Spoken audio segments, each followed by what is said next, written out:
Be ready for the dictation. Exercise 18. Start. Even assuming that the arbitration process involved highly technical and complex issues, which was time consuming, even then it was open for the arbitrator or for the parties to approach the court for extension of time to conclude the arbitration proceedings, which was not done either by the arbitrator or by any of the parties. As correctly noted by High Court in its impugned judgment, there was no cogent reason for the delay in making and publishing the award by the arbitrator.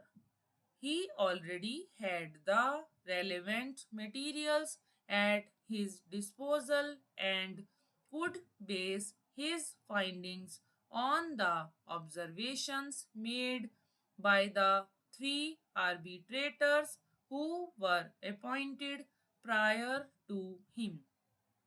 It has been correctly observed by the High Court that the arbitrator had become functus officio in the absence of extension of time beyond 30th of September 2005 to make and publish the award.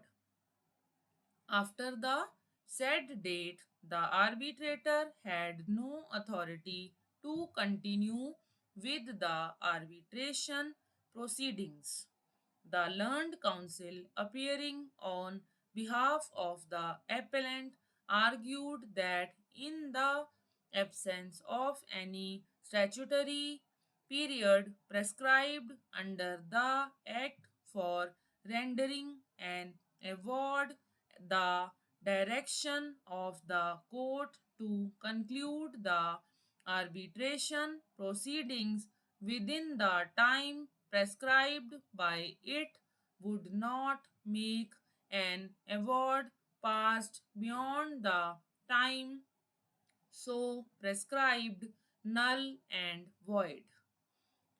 He further argued that the High Court was wrong in not extending the time fixed by it in the order for early conclusion of the arbitration proceedings and terminating the mandate of the arbitrator when neither the act nor the arbitration agreement prescribed any time for making and publishing the award. So far as this decision is concerned, we may keep it on record that this decision was rendered under the Arbitration Act of 1940 and not under the present act with which we are only concerned.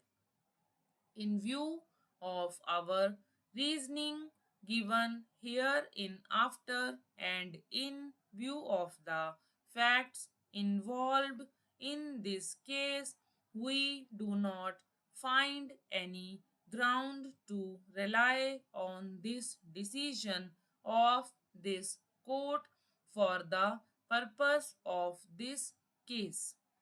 We have carefully gone through para 8 of the decision relied on by the learned counsel for the appellants. We may not forget that we are concerned in this case with the Arbitration Act 1894. Without going into the details of this decision, we may simply say that this decision cannot have any direct application. Stop.